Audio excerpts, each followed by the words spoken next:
There is a moment in archival history when a document stops being just a piece of paper and becomes something genuinely unsettling. In this case, a massive historical anomaly was hiding inside the Civil War photograph for over 150 years. At first glance, it looks completely ordinary. Abraham Lincoln, Ulysses S. Grant, and a cluster of Union officers. A stiff, formal pose, the exact kind of image you'd scroll right past in a history book. Historians finally ran the original glass plate through a modern high-resolution scanner. Opinions in the room completely fractured because of two impossible details. First, the chemical makeup of the plate showed trace of actual color pigment, something that shouldn't exist in a raw failed photograph from 1864. And second, the man standing between Lincoln and Grant, according to every historical log from that day, he wasn't there, he shouldn't exist. One expert argued that the discovery could rewrite that we know about the Civil War espionage. Another swore it's the most sophisticated 19th century forgery ever found. The crazy part, that might both be right.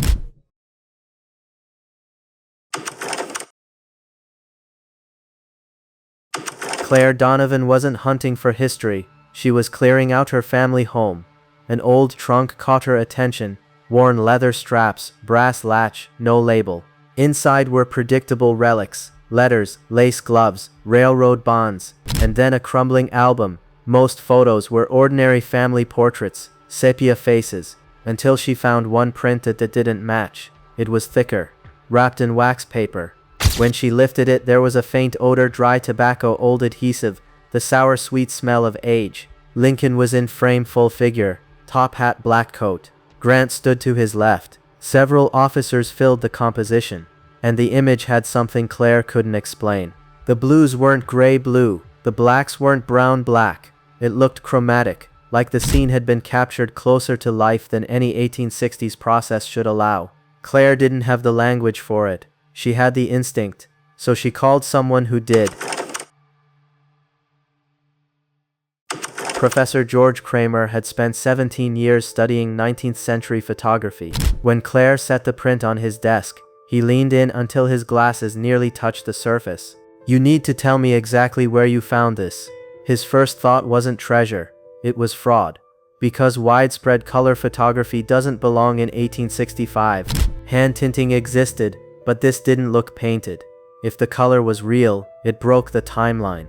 Kramer contacted two specialists. Dr. Elsa Turnbow, forensic imaging expert. Dr. Raymond Vance, photographic historian and authenticator. Their responses couldn't have been more different. Elsa's was cautious. Material presentation is consistent with period. Color integration is anomalous, but not impossible. Worth further analysis. Raymond's was blunt. This is a reproduction, likely early 20th century. The color is too stable, the preservation too convenient. I've seen better fakes, but not many this ambitious. Claire read both emails in Kramer's office. So which one's right? Kramer cleaned his glasses slowly. That's what the lab is for. The print underwent multiple imaging passes. Visible light, raking light, spectral imaging. As the scan built line by line, details sharpened, dust on boots, creases in cloth, wood grain on a chair. The color didn't sit on top like paint. It appeared integrated with the image itself. "This doesn't present like surface tinting," Elsa said. "If there's color application, it's either extremely well bonded or part of a method I haven't encountered." Raymond, watching remotely, interrupted. "Consistent with period doesn't mean authentic. A skilled forger in 1920 could source period paper and study period chemistry. This proves homework, not that Lincoln sat for this." But the scan revealed something else. A person. Claire cross-referenced faces. Grant matched known photographs. Meade matched. Other officers aligned. All except one man positioned between a president and his commanding general. Slim. Clean-shaven. Wearing Union clothing that read attached rather than ranked. Claire stared at his face. "I've seen him." She pulled up a family photo decades later. An older man by a barn. Different era, different camera. But similar structure, jawline, ears, brow.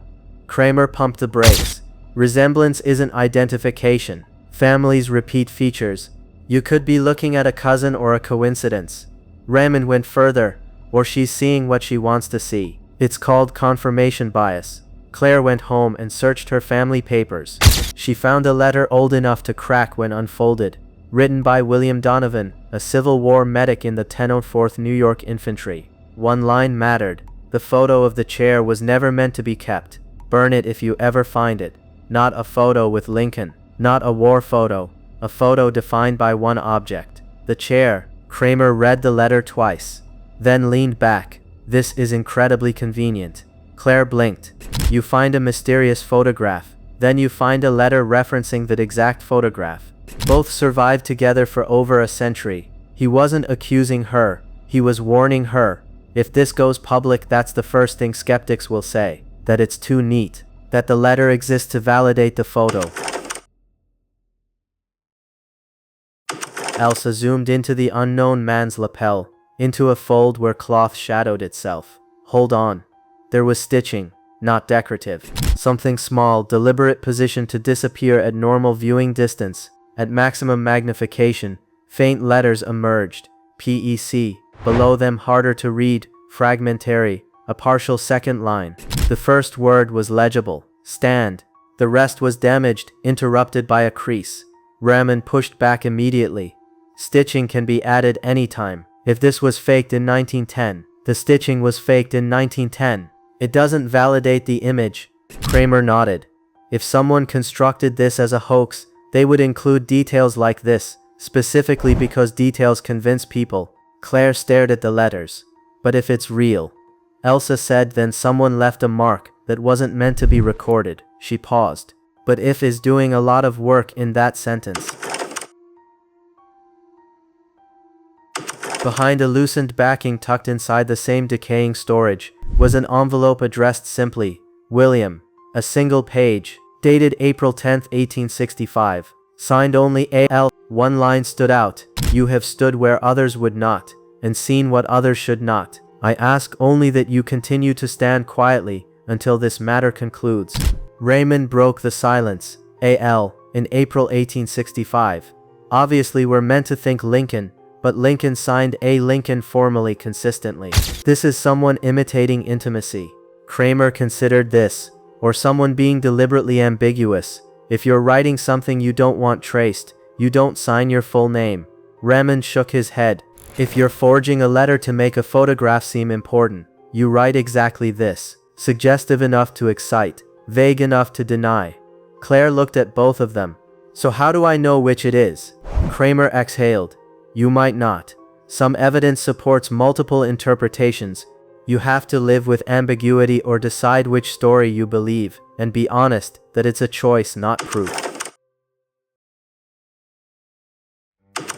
The photograph and materials were placed into a controlled storage. High-resolution documentation was prepared for scholarly review.